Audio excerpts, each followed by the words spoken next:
네,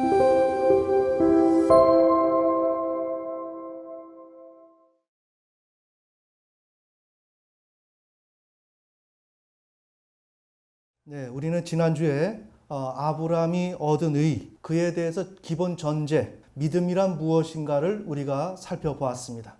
그러면 오늘은 믿음의 정당성이라는 제목으로 믿음에 관련해서 우리가 좀 더 세밀하게 살펴보겠습니다. 자, 오늘 이렇게 좀 제가 빼곡히 적었습니다. 우선 우리가 좀 이 부분에서 좀 신뢰하는 가운데 제가 전하는 내용을 우리 모두가 좀 들어야 되겠습니다. 지금 믿음의 정당성이라든지 믿음이란 무엇인가, 더 나아가서 아브라함이 얻은 의를 지금 이야기하는 것은 궁극적으로 우리가 지금 우리가 속해 있는 이 개신교가 우리가 생각했던 것만큼 온전하지가 않고, 온전하지 않다는 것은 너무 소극적인 표현이고 상당히 많이 빗나갔다. 그래서 이 개신교는 하나님이 흠양할 수 없는 그런 개신교다 라는 것을 제 마음속에 동기를 가지고서 지금 이 설교를 진행하는 것입니다. 저는 우리 개신교를 폄하하거나 공격하거나 흠을 내거나 약점을 찾아서 무언가 약점을 막 노출시켜서 흉을 보려고 하는 게 아니라, 우리 개신교는 누구보다 온전하고 누구보다 합당한 줄 알았는데 알고 보니까 이건 도무지 하나님이 받을 수 없는 기독교다 라는 걸 이 부족한 제가 깨달았다는 것입니다.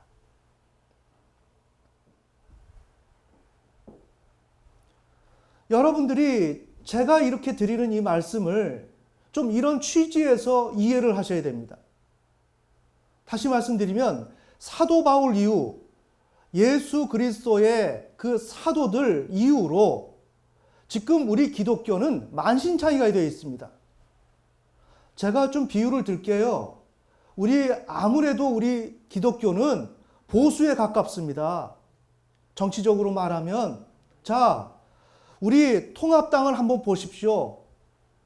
미래통합당 보수입니까? 제가 한 정당을 평가하는 격이 되어서 그렇게 좀 만족스럽지는 못하지만, 여러분이 어떻게 우리 개신교를 이해를 잘할 수 있을까 해서 지금 정치적인 비유를 드는 것입니다. 보수면 보수다워야 합니다. 아멘. 그런데 지금 우리 보수가 어떻습니까? 이건 보수도 아니고 진보도 아닌 아주 중간에 그 색깔을 띠다 보니까 보수층에서도 지지를 받지 못하고 있죠. 바로 우리 개신교가 그렇다는 것입니다. 예수 그리스도께서 물려주신 그 복음을 그 이웃 세대들이 받아서 오면서 이 복음에 대해서 정확하게 다루어내야 되는데, 이거는 2000년 역사 가운데서 엄청나게 상당 부분이 다 훼손되어서 만신창이가 되었다는 것입니다. 지금 그런 가운데서 작게 루터의 종교개혁 500년을 거슬러 올라가서 살펴보니까 이 개신교는 여러분이 생각하고 제가 생각하는 그런 개신교가 아니에요.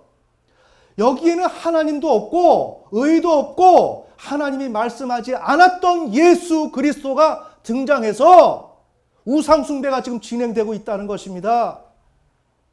자, 이것이 사실이라면 목회자인 제가 이것을 참고서 제 마음속에서 나 혼자 생각하고 넘어가야 합니까? 아니면 이것을 목회자면 선지자의 역할을 받고 있는 것인데, 감당하는 것인데 외쳐야 되겠습니까? 후자죠. 그래서 지금 우리가 아브라함이 얻은 의를 책을 내서 설명을 하는 것은 바로 이러한 정황에서 지금 설명하는 것입니다. 그러니까 지속적으로 강의에 준하는 설교를 진행할 때 여러분들이 이러한 의미를 잘 숙지하시고 아, 그런 의미에서 자꾸만 저런 설교를 하는구나 라고 생각하시면서 한번 들어보시라 이거예요. 쭉 듣다 보면은 여러분이 생각하지 못했던 그 세계가 펼쳐질 거예요. 그러면 이게 사실이냐? 이게 사실이냐? 저 조용훈 목사가 얘기하는 게 사실이야? 알아보라 이겁니다. 책을 사보기도 하고 우리 기독교에 나와 있는 주석들, 건강한 주석들 찾아보고 건강한 설교 말씀들 들어보고 다 비교해 보시라는 거예요. 다 비교해 보시고 제가 이야기하는 게 틀렸다면 이야기를 해달라. 그러나 맞는 부분이 있다면 인정하자. 그래서 우리 기독교를, 우리 개신교를 온전히 참된 기독교로 세우자. 아멘. 이것이 저의 설교의 취지입니다. 그래서 우선 이런 내용을 아셔야만 제가 중간중간 지나가면서 우리 개신교에 대해서 평가를 하거나 이런 것이 잘못되었다고 얘기를 한다면 이런 것을 여러분이 오해를 하지 않고 아, 저 목사님이 우리 개신교를 하나님이 기뻐하시는 개신교를 만들기 위해서 우리가 함께 노력하고자 지금 제안하는 거야 라는 의미로 여러분이 이해할 수 있을 것이라는 것입니다. 아멘. 자, 이런 마음을 우리가 항상 설교 때마다 잊지 말고 간직하시고 제가 전하는 내용을 들어주시면 좋겠습니다. 아멘. 자, 그래서 자 봅시다. 그런 여러 가지 지금 엄청난 얘기를 진행하기 위해서 우리는 아브라함이 얻은 의를 집중적으로 이야기를 하고자 하는데 그것조차도 그것을 이야기하기 위해서는 기본 전제를 다루어 줘야 한다는 것이죠. 그 기본 전제가 뭐냐? 믿음이란 무엇이냐? 믿음에 대한 것을 먼저 우리가 정리를 해야 된다. 그러면 왜 지금 제가 믿음에 대한 것을 정리를 하려고 하냐? 이 믿음 자체가 우리 개신교에서 완전히 무너졌다. 지금 그것을 제가 인식하고 있기 때문에 먼저 믿음에 대해서 얘기하는 거예요. 그러면 우리 개신교에서는 지금 현재 신앙의 대상은 창조주 하나님, 성부 하나님입니다. 아멘.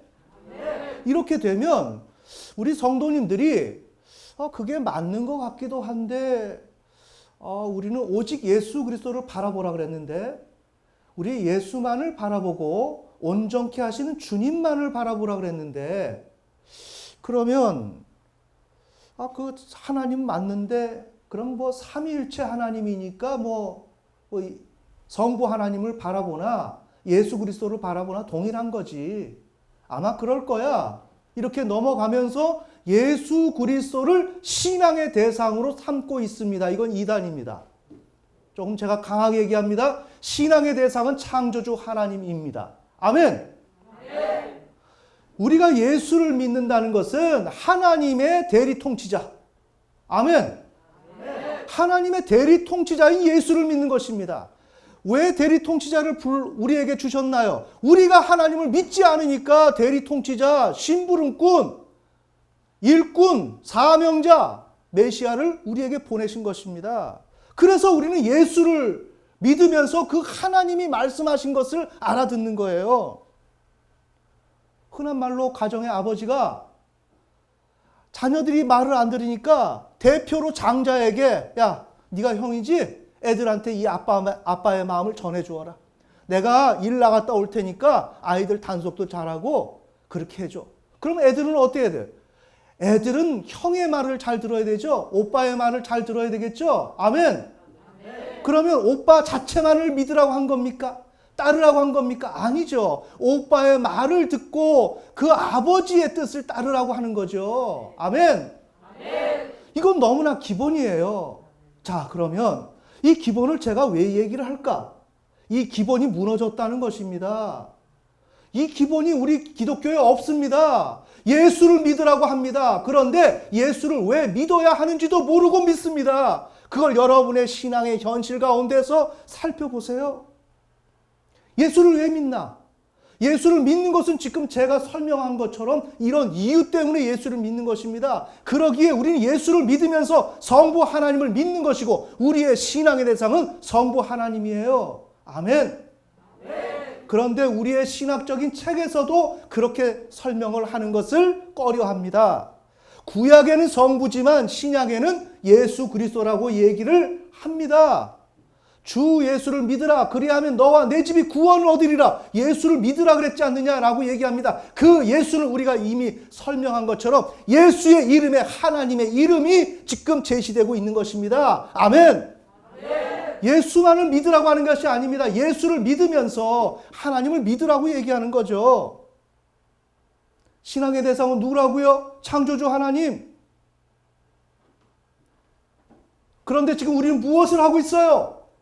예수 파리를 하고 있습니다.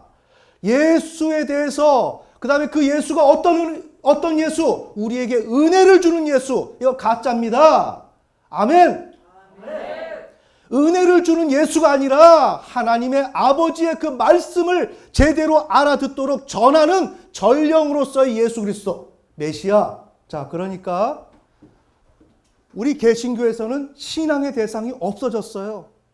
자, 없어졌고, 없어진 것뿐만 아니라 맥락을 우리 성도들이 잘 이해할 수 있도록 해주면서 예수 그리스도가 등장해야 되는데, 신앙의 대상도 상실되었을 뿐만 아니라 우리가 왜 예수를 믿어야 하는지에 대한 온전한 그런 전체적인 그림 가운데서 그 예수를 설명함이 없이 그냥 우리는 예수를 믿고 있다는 거예요. 어떤 예수? 나의 죄를 대신 속죄해 주신 예수.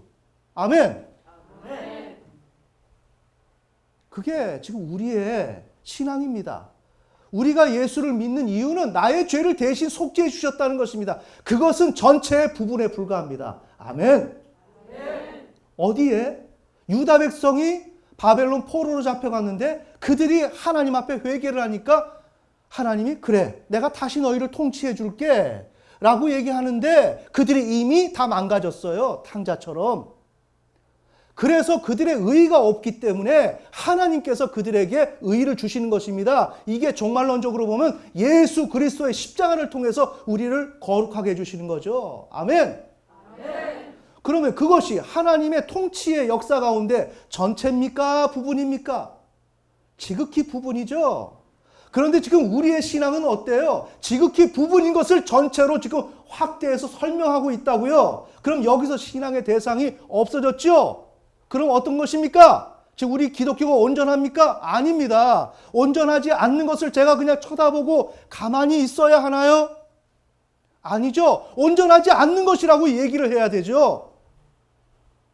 이해가 되셨나요?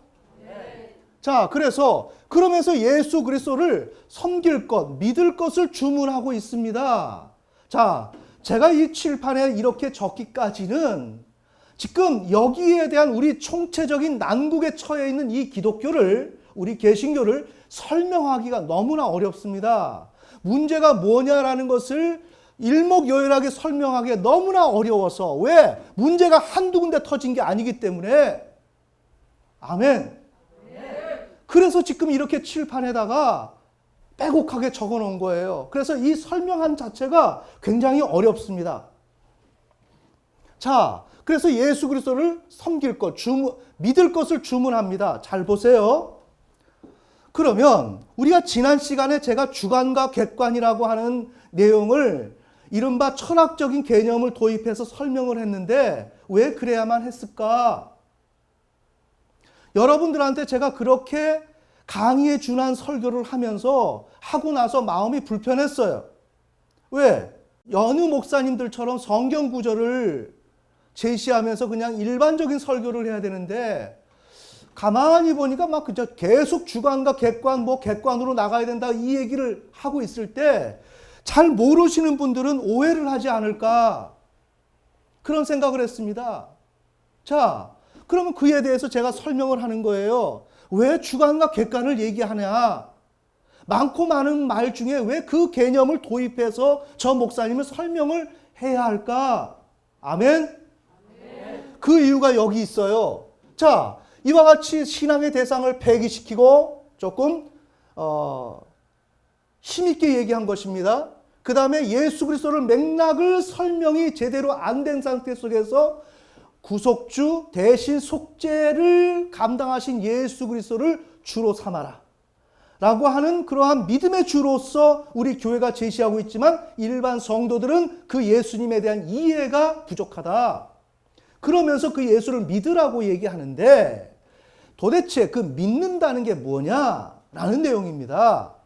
믿는다는. 그러면 믿는다는 내용, 즉 교회가 믿으라고 얘기하는 그 믿음의 본질은 뭐냐라고 얘기하는 것이며 그 교회가 믿으라고 하는 그 방식이 옳으냐? 지금 그것을 얘기하는 것입니다. 저의 대답은 믿음에 대한 정의도 모르고 우리 교회는 믿으라고 하는 그 방법 자체가 잘못됐다. 그 다음에 믿으라고 하는 이 교회가 자신들이 무엇을 믿으라고 하는지도 모르고 그들의 믿어야 할 그 대상들이 어떤 형편에서 있기에 그 믿는다는 그 개념이 무엇인지도 모르는 상태 속에서 지금 믿으라고 하고 있다는 거예요. 아멘. 바로 이런 정황 때문에 제가 이것을 설명하는 게 매우 어려운 것입니다. 자, 그런 의미에서 지금 이렇게 믿으라고 하는 거예요. 그럴 때 우리에게는 뭐예요? 보이지 아니하는 2000년 전에 예수 그리스도가 이 땅에 오셔서 십자가에 죽고 부활하시고 승천하신 그 예수 그리스도를 주로 우리가 믿으라고 하는 것입니다. 우리 보고. 그러면 우리의 눈에 감각의 세계에 보이지 않죠? 불확실하죠? 아멘. 그러면 우리가 믿는다라는 것은 불확실한 예수 그리스도를 확실하게 우리가 받아들여라. 확실성으로 받아들여라. 라고 하는 주문 그 다름 아닙니다. 아멘.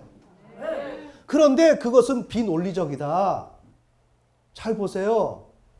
그거는 어떤 효과도 얻어낼 수 없는 계속 공회전을 하고 있는, 자동차가 앞으로 가야 되는데 계속 공회전만 하고 있는 겁니다. 지금 그런 격이라는 거죠. 왜냐? 자, 우리 인간은 개인의 저마다 다른 형편 속에서 분열된 세계를 살아가고 있다는 거예요. 자, 우리 교회는 우리 신자들에게 믿어라. 누구를? 예수 그리스도를. 자, 믿음의 대상은 원천적으로 우리 성부 하나님인데 좋아요. 예수 그리스도도 포함되기 때문에 그걸 우리가 다시금 얘기하지 않더라도 그렇게 예수 그리스도를 믿으라 라고 얘기를 했는데 그 믿음에 대한 그 문제를 다루기 위해서는 믿는 당사자의 그 형편을 먼저 고려해 줘야 돼요. 잠 깹시다. 자, 그렇게 할 때 지금 믿어야 하는 사람인데 누구를? 예수를 믿어야 돼요. 우리 기독교에서 말하는 대로 예수를 믿어야 되면 믿어야 될 사람이 어떤 사람은 가정의 환경 가운데서 매일같이 아버지가 술을 마시고 들어오셔서 애들을 때리고 우리 예전에 그런 버전대로 하면 아이들을 폭압적으로 하고 그렇게 자상한 아버지가 아니었어요. 그런 아버지를 모시지 못했던 그 아이가 신앙의 환경 가운데서 예수를 주라. 그것도 2000년 전에 오신 그 예수 그리스도를 하나님을 주라 섬기라고 한다면 잘 섬겨지겠어요? 섬겨지겠냐고요. 그분을 주라고 믿으라고 얘기할 때 믿어지겠어요? 안 믿어지죠? 이해가 되시나요? 그럼 반대로 저처럼 저희 아버지가 집을 너무 저희 가정에서 떠나 있었기 때문에 저는 아버지가 그리운 사람이었어요. 우리의 가정의 머리, 우리의 가정을 든든히 지켜줄 방패막이가 되어줄 우리 아버지, 저는 그 아버지를 필요로 했다고요. 그런 저에게 예수 그리스도를 주라, 주님으로 섬겨라, 믿어라고 하면 저에게 기쁜 소식이겠어요? 슬픈 소식이겠어요? 아무래도 효과적이고 저에겐 긍정적인 메시지로 오겠죠. 아멘. 그러니까 이렇게 두 가지 부류에서 보더라도 믿는다라고 얘기하는 것은 이러한 믿음의 그 주체들, 믿는 당사자들이 어떤 형편에 놓여져 있는지를 고려해주고 그러한 텍스트를 감안해서 믿음이라는 것이 설명돼줘야 그게 온전한 믿음이다 이거죠. 아멘. 또 하나의 예를 들어서 가정에서 너무 넉넉하게 지냈어요. 우리 요즘 자녀들 예전에 비한다면 부유하죠. 우리 시대 때만 해도 우리 형 때만 해도 꿀꿀이죽을 먹었죠. 꿀꿀이죽, 쓰레기, 음식 쓰레기를 먹고 자란 것이 우리 대한민국이에요. 어디 미군이 버린 그 음식물 쓰레기, 그 깡통에다 버린 거 껌도 있고 담배도 있고 그냥 쓰레기입니다. 돼지도 잘 안 먹는 겁니다. 그걸 먹고 자란 것이 우리 대한민국입니다. 아멘. 그래서 이렇게 힘들게 살았던 사람은 필요를 느끼겠죠. 누군가를 의지해야 될 필요를 느끼겠죠. 그런 사람은 예수님을 더 잘 믿어요. 의지합니다. 그런데 삶이 너무 풍족했어. 어린 시절에 부모님이 너무 부요해가지고 없는 게 없었어. 자, 그런 사람이 성장을 했습니다. 자, 예수를 믿겠습니까? 주님을 믿겠습니까? 주님이 왜 필요해? 왜 필요하냐고요? 자, 그런 사람에게는 주님을 믿을 필요가 없죠. 주님을 신뢰할 필요가 없죠. 아멘. 자, 믿음에 대한 개념이 이렇습니다. 자, 그러면 진정한 믿음에 대한 개념이라고 한다면 그 각자의 지금 나열한 네 사람의 개인의 형편 가운데 있는 그런 입장 가운데서 지금 현실에서 예수 그리스도가 등장해서 주다라고 얘기하면서 그분을 믿어라라고 얘기하는 이 전체적인 환경이 거론돼 줘야 되겠죠. 다루어져야 되겠죠. 아멘. 그래서 각자의 네 명의 개인적인 형편을 이른바 주간의 개인적 세계라고 한다고요. 아멘. 주간에 나의 인식하는 주체의 그 세계, 그 세계에서 머물러 있는 그 사람의 그 형편, 그런 것을 먼저 원점으로 잡고 거기서부터 시작해서 믿음에 대한 이야기를 논의시켜 나가야 된다는 거죠. 전개시켜 나가야 된다는 거죠. 그러니까 그걸 얘기한다면 주간의 개인적 세계에서 객관의 세계로서 나아가야 하는 것이죠. 왜? 그 예수 그리스도는 나의 정신 세계 속에 계신 분이 아니니까. 아멘. 그러니까 우리가 당연히 여기에서 무슨 문제가 생기냐면 세계가 육적인 세계다, 뭐 영적인 세계다 이렇게 구분할 수 있겠지만 우리는 의도하지 않았지만 나의 어떠한 의식의 세계와 내 의식 바깥에서 일어나고 있는 그 세계를 본의 아니게 다룰 수밖에 없게 되었다는 거죠. 아멘.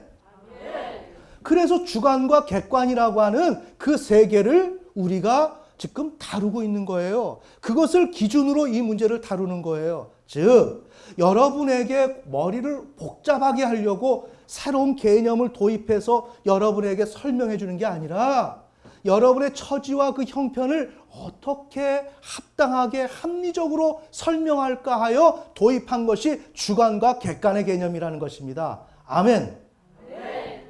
자, 그러니까 우리는 주관의 세계 속에서 나의 정신의 세계 속에서 내 형편에서 벗어나서 오늘 내가 생각하는 그 세계 외에 지금 옆에서 막 벌어지고 있는 이러한 세상, 이걸 객관이라고 한다고요. 이 객관의 세계로 우리는 나아가서 그들이 요구하는 것을 우리가 충족시켜주고 살아가야 되는 것입니다. 그렇게 하는 것을 우리는 신뢰, 철학적으로 말하면 인식, 의식이라고 얘기했습니다. 거기다가 작용을 더해야 된다 그랬죠. 우리 지난 시간에. 그런데 이것이 이루어지기 위해서는 신뢰의 정당성이 여기에 작용되어야 한다라는 것을 제가 말씀드리는 거예요. 자, 다시 돌아갑시다. 우리 개신교는 어떻죠? 이런 맥락이 다 없고 그냥 예수를 믿어라. 거기에는 이미 상기에 말씀드린 4명의 그 사례자처럼 입장이 다 다른데 예수 믿어라. 이렇게 얘기하는 것입니다. 그거는 진정한 믿음의 본질도 다루어지지 않고 있으며 믿음이 제대로 활용될 수가 없다. 아멘. 그래서 그런 것이 아니라 여기에서 진리의 정당성이 이미 확보된 가운데 그런 가운데서 주관의 개인적 세계에서 객관의 세계로 나아가야 한다. 이것이 있어야만 신뢰가 이루어지기 때문에. 아멘. 다시 신뢰를 하기 위해서는 진리의 정당성, 신뢰의 정당성, 믿음의 정당성, 인식의 정당성이 있을 때 신뢰를 할 수 있고 작용을 할 수가 있다는 거예요. 아멘. 그러기에 지금 제가 이렇게 설명하는 접근은 여러분들한테 매우 유용하고 도움이 될 수 있는 접근이다. 자, 그래서 이 신뢰 정당성은 뭐냐? 정상적인 인식, 신뢰를 위해서 요청되는 올바른 마음의 상태. 이렇게 신뢰를 인지를 하게 할 때, 해야 할 때, 거기에는 우리 내면의 주관의 개인적 상황에서 올바른 마음의 상태가 정립이 되어 있어야 된다는 것입니다. 아멘. 신뢰할 수 있도록, 인식할 수 있도록 매우 중요합니다. 자, 지금 저는 여기서 기본 패러다임을 설명하면서 앞으로 우리 성경에서 말하는 그런 믿음에 대한 본질을 지금 다루려고 여러분들한테 지금 백그라운드를 지금 만들어주고 있는 것입니다. 아멘. 자, 이것을 인식하고, 자, 이렇게 되면 제가 말하고자 하는 의도를 여러분이 아셨죠? 그것을 우리 기초로 지난 시간에 다룬 것을 설명하면서 여기에서 인식, 믿음의 정당성이 나오는 것을 바라보고 이것 때문에 우리가 믿음을 갖는다라는 것을 재확인을 해보자 이겁니다. 아멘. 자, 우리의 세계는 주관과 객관이 있다. 자, 객관은 사람의 의식으로부터 독립하여 존재하는 모든 사물, 현상. 내가 생각하는 오늘 이 세계 말고 오늘 옆에서 벌어지고 있는 일들. 나는 어린 시절에 오뎅을 먹고 싶어서 오뎅 먹고 싶다 그러는데 옆에서는 바쁘게 막 열심히 일하고 공부하고 일이 진행되고 있습니다. 세계가 두세 개가 펼쳐지고 있죠. 아멘. 자, 이런 관점에서 지금 세계를 바라보는 것입니다. 그래서 사람의 의식으로부터 독립하여 존재하는 모든 사물, 있는 그대로의 그 세계, 지금 나와 주관의 형편과는 관계없이 벌어지고 어제나 오늘이나 영원토록 지금 이 우주가 지금 돌아가고 있는 오늘 실제 이 세계를 얘기하는 것입니다. 그에 반해서 주관의 개인적 세계가 있다는 거죠. 나의 어떤 나만의 그러한 그 태어나서부터 그 다음에 내가 정신세계 속에서 내가 생각하고 있는 그 세계, 자, 인식하는 주체의 의식으로부터 독립하지 않고 존재하는 현상의 총체다. 이것은 인식하는 주체만의 세계고 그 다음에 주관을 전부로 알고 있는 세계고 그래서 한계에 갇혀 있는 세계인데 그래서 폐쇄되어 있다.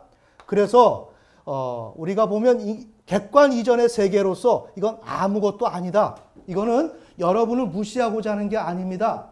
우리의 정신세계 속에 일어나는 것이 무가치하다는 것이 아닙니다. 우리 정신세계 속에서 창조성이 개발되죠. 아멘. 나는 이렇게 하고 싶어. 꿈이 있고 소망이 있죠. 그것이 나쁘다고 아니면 무가치하다고 폄하하는 것이 아니라 그것이 있었다면 그것을 어떻게 객관의 세계로 가져가서 그것을 현실화시키느냐라는 것이죠. 아멘.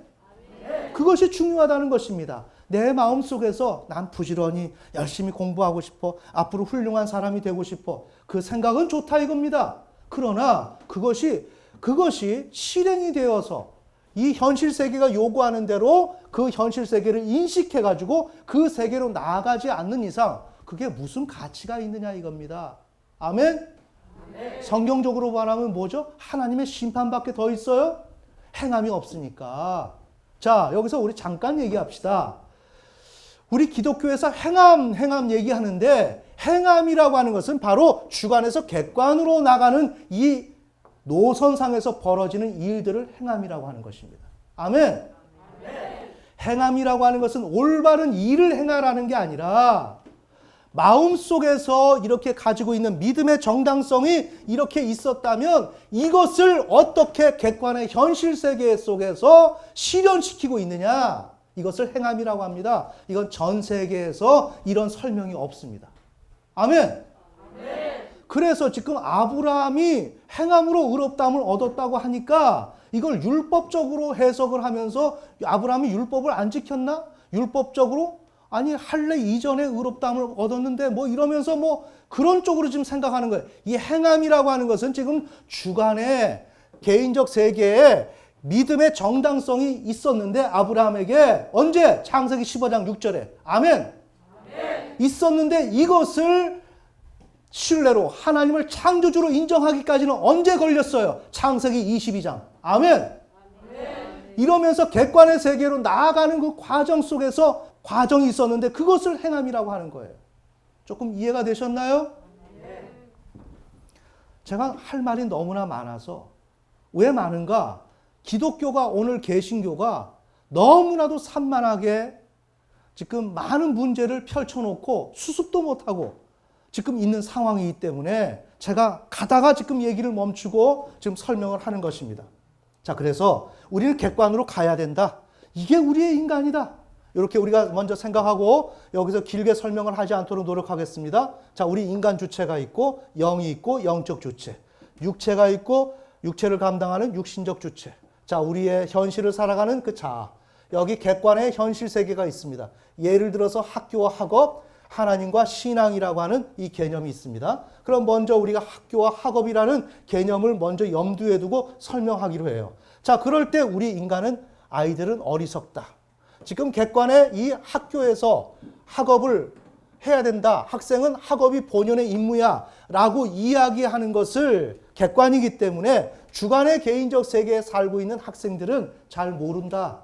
그 필요성을 모르고 그것 또한 그걸 해야 된다라고 인식을 잘 못한다. 이렇게 문제인식을 못하고 있는 형편에 우리 아이들은 창조주 하나님을 향한 절대 의존적 존재로서 생존을 위해서 스스로 할 수 있는 게 없다. 그러기에 이렇게 어떤 굉장한 그 난점을 지금 갖고 있는 것이 우리 인간인데, 그런 가운데서 우리 인간은 주관의 개인적 세계에서 외부 세계, 객관의 현실 세계를 향해서 나가야 되는데, 나아가기 위해서는 인식을 해야 되고 그것을 체험하고 그것을 또한 현실 세계에 적용을 가하면서 살아가야 된다. 즉 우리의 과제는 주관의 개인적 세계에서 객관의 현실 세계로 나아가야 하는데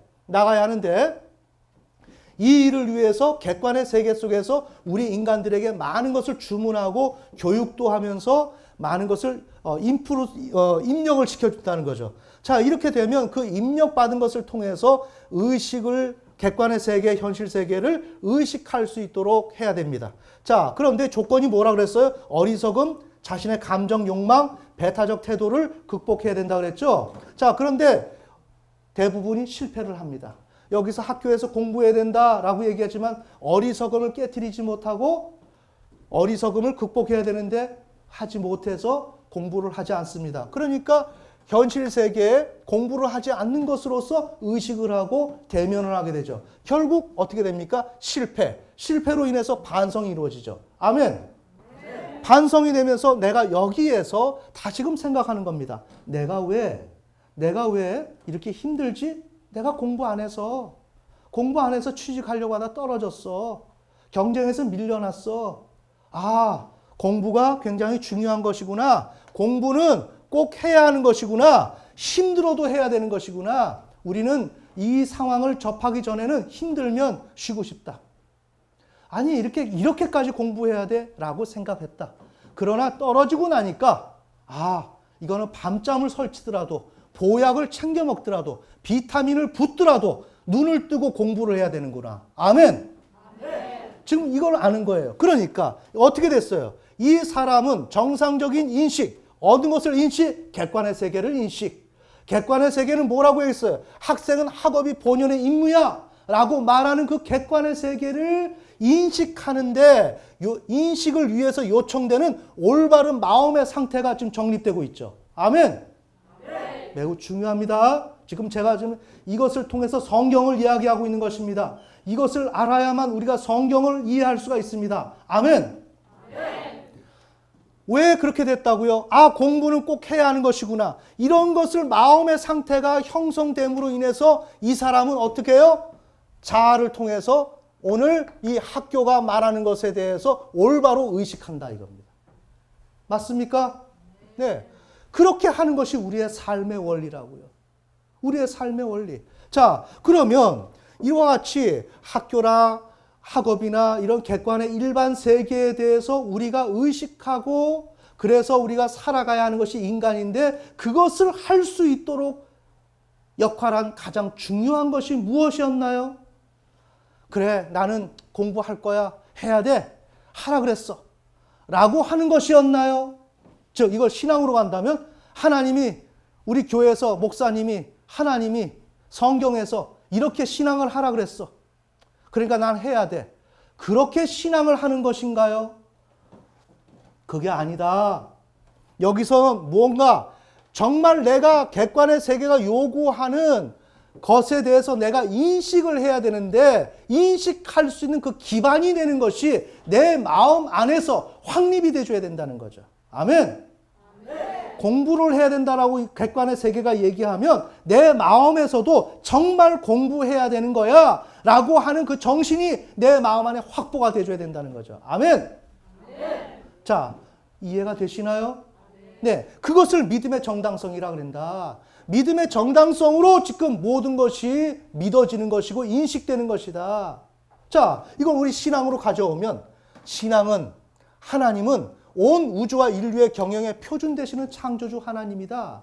이건 뭐예요? 우리 창조주 하나님은 온 우주와 인류를 통치하신다는 것입니다. 경영하신다는 거죠. 한 국가로 본다면 우리나라를 경영하듯이 우리 창조주 하나님이 왕으로서 통치하신다는 것입니다. 경영하시고 운영하신다는 것입니다. 그렇게 할 때 그 표준이 뭐냐? 민주주의에서는 국민의 뜻이겠죠. 아멘. 그러나 우리 신앙에서는 하나님의 뜻이다. 하나님이 갖고 계신 그 의지, 그분의 의도, 목적, 이것이 기본이다. 그것이 기준, 그것이 표준이다. 그것을 근간으로 모든 것이 움직여져야 한다. 아멘. 그러면 하나님이 우리에게 독선적으로 행동하시기 위해서 그랬나? 아니다. 하나님이 제일 이 땅에 그 어떤 왕도 이렇게 능력 있는 왕이 없는데 우리 창조주 하나님만큼은 퍼펙트하다. 그래서 그분이 하시는 모든 생각, 의도, 계획, 진행, 능력, 이 모든 건 하나님 한 분밖에 없고 그분이 하는 것에 따르는 것, 그분이 하는 것이 가장 표준이 되어야 한다. 아멘. 이것을 지금 하나님이 창세기 2장에서 아담과 하와를 아담을 불러놓고 창세기 2장 16절, 17절에서 명령을 하신 것입니다. 나는 창조주 하나님이야. 그러니까 내가 먹지 말라 그러면 먹지 말아야 돼. 왜? 하나님이 표준이기 때문에 그러한 표준 대신 창조주 하나님을 거기서 계시하셨습니다. 아멘. 자, 그래서 우리 하나님이 그런 하나님이고 그러기에 우리의 인생은 어때요? 잘 보세요. 우리 현재 나라에서 대통령이 있지만 국정을 운영하는 그 총책임자가 역할해 줄 수 있는 건 아주 극히 부분적입니다. 정책 일반, 안보, 외교 이런 전체적인 것을 두루두루 책임을 져주는 거지 나머지는 자기가 열심히 일을 하고 내 삶을 계획을 잡고 그 다음에 사업에서 어떤 이익을 발생시켜서 우리의 가정이 어떻게 살아가야 된다. 이건 우리 개인의 몫이단 말이에요. 아멘. 그런데 신앙은 그게 아니라는 것입니다. 제가 알기 쉽게 말씀드리는 거예요. 우리가 하는 것은 하나님을 신뢰하는 것입니다. 그런데 그냥 신뢰만 하고 팔다리 이렇게 딱 묶어놓고 이렇게 있으라는 게 아니라 이 팔다리는 하나님을 신뢰하면 나를 움직일 때 내가 사용되는 도구로서 사용하라고 하는 것입니다. 아멘. 그럴 때 하나님을 신뢰를 하면 하나님이 우리의 모든 삶의 문제들을 해결해 주신다는 것입니다. 하늘에서 비도 내리고 사시사철 하나님이 이런 자연 공간 만들어주고 부모를 통해서 사람을 통해서 우리가 원하는 것을 만나게 해주시고 해결도 해주시고 우리가 요즘 필사를 하고 있지 않습니까? 전도서에서 그 내용이 나오는 걸 또 봤어요. 사람이 먹는 것도 아무리 벌어도 그 먹는 것도 하나님의 은혜가 있어야 자기 입에 들어온다 이거예요. 아멘. 그러니까 통치라는 것은 하나님이 이 세상을 경영하시고 운영하시는 것은 이 땅의 통치자들, 대통령이 하는 그런 범주를 뛰어넘어서 우리의 생각과 마음속의 절망과 여러 가지 그런 마음속의 여러 가지 인생의 회환 이런 것까지도 하나님께서 다 두루두루 다 우리를 책임지시고 인도해 주신다는 거예요. 아멘. 그러면 그것을 위해서는 무엇을 해야 되느냐? 그 하나님이 그런 분이라는 것을 신뢰를 해야 된다는 거예요. 인정하라는 것입니다.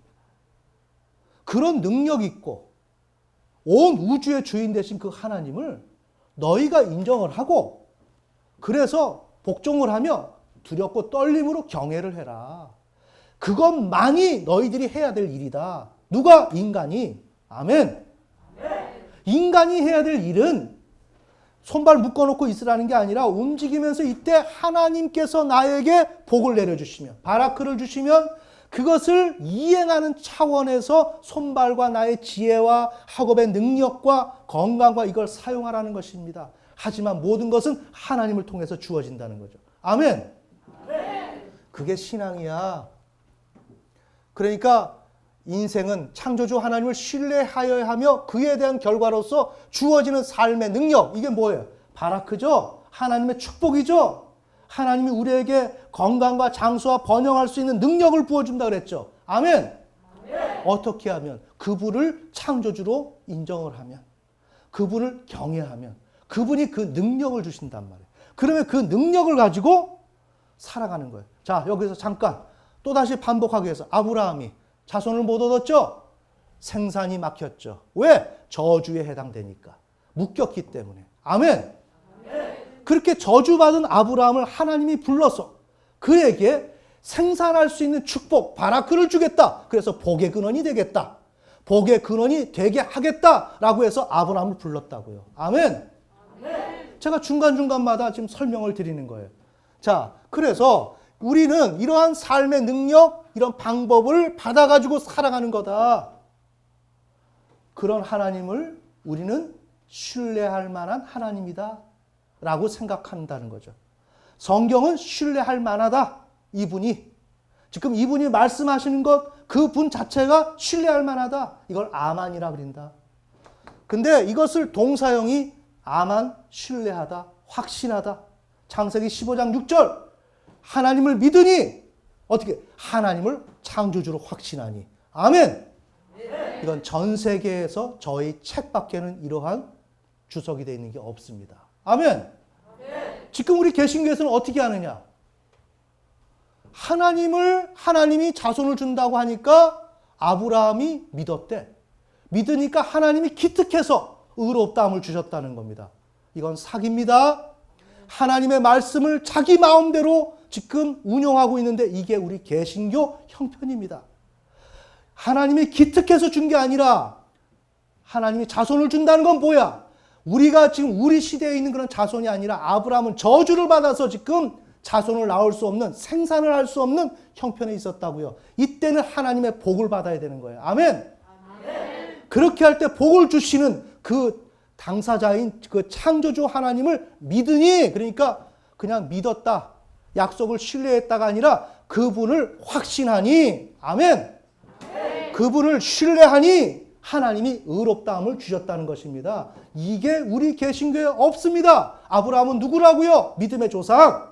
믿음의 조상이 어떻게 믿었는지, 그래서 의를 어떻게 얻었는지가 우리 개신교에 없습니다. 우리 개신교는 가짜입니다. 아멘. 우리 개신교가 가짜라고요. 여러분이 이 생각을 해보셨나요? 이 생각을 해보셨냐고요? 아브라함이 왜 의롭다함을 얻었는지를 여러분이 섬기는 목사님들한테 물어보라고요.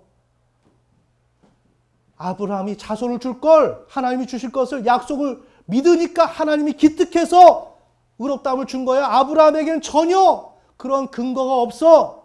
아브라함에게는 의롭다함을 얻을 만한 근거가 요만큼도 없어. 하나님이 그냥 은혜로 준 거야 라고 얘기한다고요. 자, 오늘 설교는 그런 것을 풀어내기 위해서 지금 이 설교를 하는 거예요. 아멘.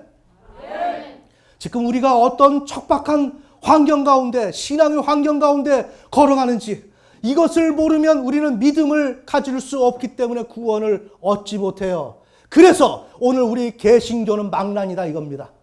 사람이 천국을 가야 하는데 천국을 갈 수 있도록 도와주는 역할을 해야 되는 것이 우리 교회요, 지도자가 되어야 하는데, 지도자가 지금 믿음이라는 것을 지금 성경에서 말씀하시는 것을 완전히 왜곡시켜서 성도들한테 가르쳐 주지 못하니 그들은 천국 가겠어요? 못 가겠어요? 못 가지요.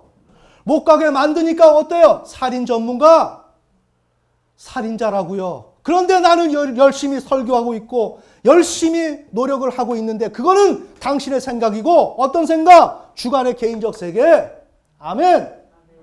객관의 세계 속에서 창조주 하나님이 말씀하시는 것을 조금도 알아듣지 못하면서 자기의 방식대로 지금 우리 한국교회가 설교하고 있다고요. 이것이 정말 여러분을 살리는 생명수인가? 아니면 죽음으로 내모는 이야기인가? 여러분들이 지금 분석을 해보라 이겁니다.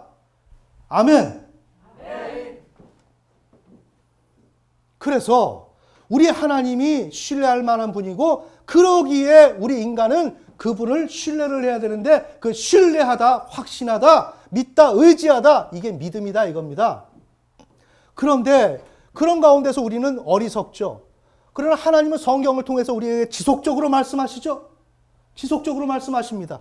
그런데 우리가 잘 듣지 못해요. 그러고 내 방식대로 지옥 안 가려면 하나님 믿어야지. 하나님 안 믿으면 꺼림직해. 그러기에 나는 하나님을 믿어야 될 것 같아. 이런 식으로 엄마가 교회 가라 그랬으니까 교회 가고 신앙 안 하면 안 되겠다 해서 우리는 신앙을 했다 이겁니다. 이건 잘못된 것이다. 왜? 하나님을 신뢰해야 되는데 믿음의 정당성이 없기 때문에. 아멘. 그래서 믿음의 정당성이 없이 그냥 신뢰를 하다 보니까 결국은 어떻게 돼요? 심판밖에 없다. 왜? 하나님을 신뢰하지 않았으니까. 그게 유다 백성 아닙니까? 하나님을 신뢰한다라고 온갖 제사를 다 지내면서 노력을 했지만 하나님이 보실 때는 너희는 나를 모른다. 나에 대한 지식이 없다. 내가 너희들을 어떻게 구원시켜줬는데 너희는 왜 이런 반응을 보이냐? 왜? 믿음의 정당성이 없으니까 실제로 그 창조주 하나님이 어떤 분이고 그분에게 내가 어떻게 해야 되는지에 대한 그 필요성을 전혀 인식하지 못하기 때문에 형식만으로서 하나님을 대했다 이겁니다. 그러니까 이것은 뭐예요? 하나님을 믿지 않은 것이고 신뢰하지 않은 것이죠. 아멘. 그래서 하나님께서 심판을 내리시니까 다시금 우리가 왜 바벨론 포로로 잡혀가서 지금 우리가 왜 여기 와 있지? 맞아. 심판받아서 왔어. 우리의 본국 거기에 하나님의 성전이 있었는데 성전도 다 회파가 되고 내어 쫓김을 당해서 우리는 종로로 타고 있어. 서름과 눈물로써 우리는 살아갈 수밖에 없어. 이게 왜일까? 신학적 반성을 하죠. 거기에서 하나님이 우리 보고 믿으라 그랬는데 나는 이렇게 생각하면서 우리는 믿음의 정당성이 없는 가운데서 나름대로 열심히 하면 하나님이 내가 하는 그 취지를 알고 그걸 믿은 것으로 여겨주어서 나를 칭찬할 줄 알았는데 그게 아니라 내 마음속에 믿음의 정당성이 있어야 하고 하나님의 그 필요성을 알아서 그 하나님을 신뢰해야만 그게 신뢰가 되는 것이고 믿음이 되는 것이어서 하나님께서 나에게 축복을 해주시고 안전하게 살 수 있는 것인데 그렇지 못해서 우리는 심판을 받은 거야. 아멘. 이것을 바벨론 포로지에서 깨닫는다 이거예요. 자, 그러니까 신앙은 막연한 두려움과 부담감 때문에 하는 것이 아니다. 유다 백성은 이것 때문에 했죠. 살기 위해서. 그냥 하나님이 말씀하시는 것에 대해 인식하는 것은 두 번째고 알 바 없고 그냥 내가 오늘 잘 살기 위해서 저 하나님을 의지하면 돈 준대. 저 하나님을 의지하면 능력 준대. 이렇게 해서 하나님을 따랐다고요. 그러니까 그것은 하나님의 취지와는 벗어나는 거죠. 왜? 하나님은 온 우주와 인류의 경영에 표준 되시는 하나님으로 세팅하기를 원했는데 어디에서? 창세기 2장 16절에서 17절 사이 초반부터 시작해서 그것을 하나님이 초질관 계획을 하고 오시고 시도해 왔는데 아멘. 지금 그것을 하나님은 좀 추구하고 있는 거죠. 그래서 하나님은 그런 것을 추구하고 있는데 유다 백성은 부담감으로 하나님이 말씀하시는 취지, 성경에서 말씀하시는 취지 이건 전혀 고렇지 않고 그냥 내 입장 속에서 내 형편, 내 문화 속에서 내가 교회에서 배운 지식으로 하나님을 안다 이거죠. 이건 누구야? 이게 한국교회지. 아멘. 이 한국교회는 어떻게 됩니까? 심판을 받지. 그러니까 지금 우리 보수가 괴멸당하고 좌익에 의해서 지금 대한민국이 무너지고 있지 않습니까? 아멘. 그런데 무너지고 있음에도 불구하고 무너지는 걸 아는가? 모르지. 신앙이 무너진 것을 아는가? 모르지. 그러면서 여전히 예수 그리스도를 부른다 이거. 그럼 당신들이 부르는 예수 그리스도는 누구냐? 그냥 예수 그리스도야. 하나님의 메시아, 선지자인 예수 그리스도. 우리가 창조주 하나님을 이런 하나님을 믿어야 하는데 믿지 않으니까 하나님께서 예수 그리스도를 보내주셨고 그 예수를 통해서 하나님 나는 이런 것을 원한다. 너희는 이것을 알아라. 라고 지금 말씀하시는 거라고요. 아멘. 그런데 한국교회가 그것을 알았나요? 이런 믿음의 정당성이 있었나요? 없었다고요. 없었다고. 없기 때문에 하나님을 신뢰하지 않은 것이고 그 하나님을 신뢰하지 않은 것이고 그러기에 심판받을 수밖에 없었다고요. 그래서 지금 아주 새파란 그 김정은이가 우리가 과거 때만 해도 그러한 괴뢰 집단 그 우두머리를 위원장 이렇게 호칭을 써가면서 우리 대한민국에서 불렀나요? 아닙니다. 그렇게 부르지 않았습니다. 지금 우리가 종로로 타고 있습니다. 아멘. 자, 그래서 신앙이란 내가 살기 위해서 그 하나님 온 우주와 인류의 경영에 표준되신 하나님을 하나님으로서 정확하게 인식을 하고 인정을 하고 그분을 경외해야만 나는 살 수 있다. 왜? 그렇게 할 때 그분 안에 무한한 능력으로 나에게 그런 능력을 주시는데 이것을 성경적 용어로 축복 바라크라 그린다. 아멘. 그 능력을 받아야 내가 오늘 이 현실을 살아간다. 아하, 신앙이라고 하는 것은 이 원리를 알아야 되는구나. 아하, 신앙이라고 하는 것은 하나님께서 말씀하신 그 취지를 내가 알아야 되는 것이구나. 그것을 알지 못하는 가운데서 내 안에서 열심을 낸다고 그것은 신앙이 아니구나 라고 하는 것을 바벨론 포로로 잡혀가서 유다 백성이 그곳에서 깨달았다고요. 아멘.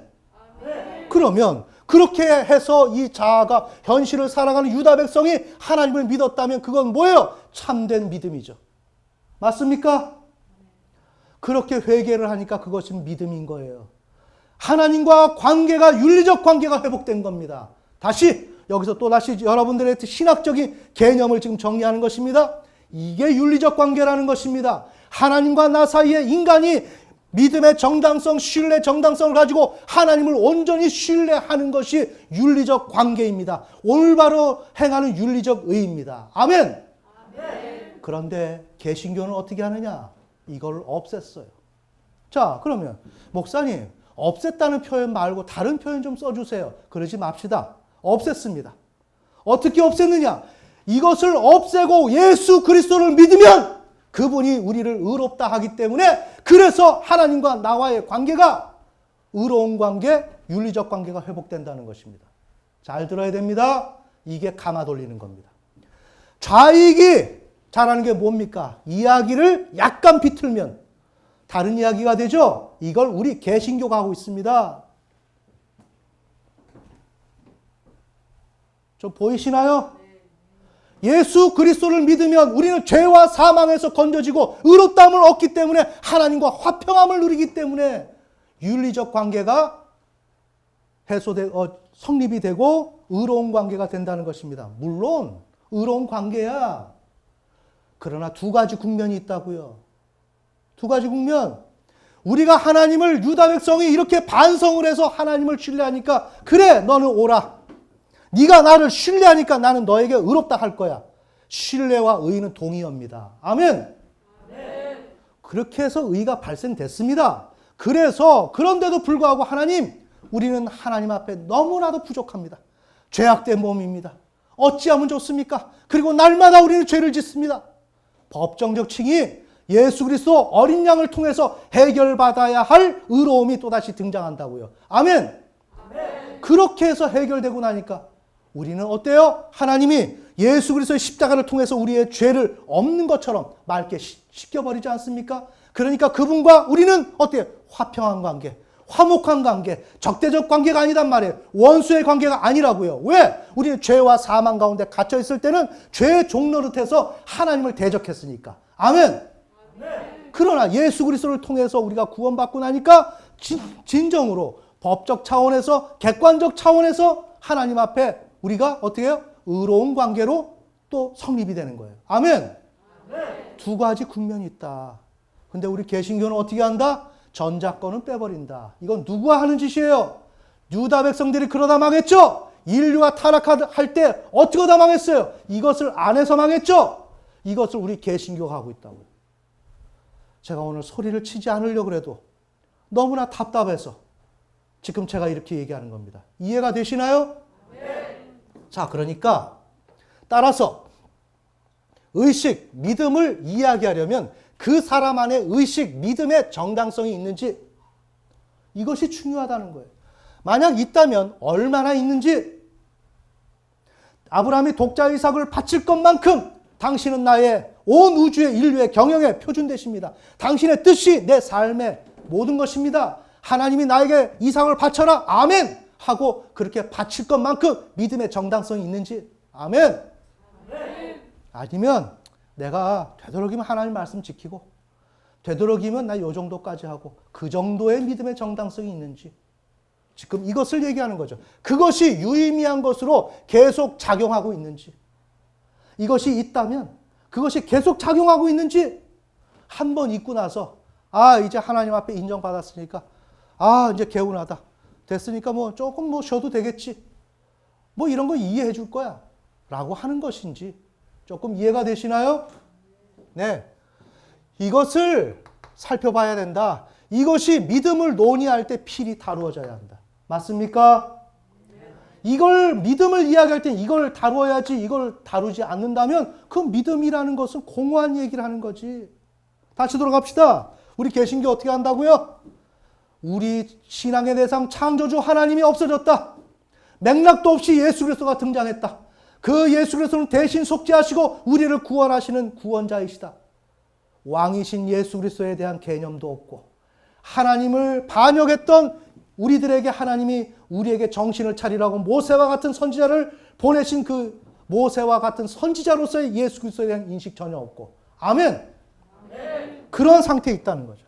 자, 그러니까 우리는 그렇게 신앙을 다뤄야 되는데 믿음을 이해하게 되는데 믿음의 그러한 구조부터가 저렇게 불완전한 가운데 있으니 이러한 믿음의 정당성에 대한 부분은 다룰 수가 없다.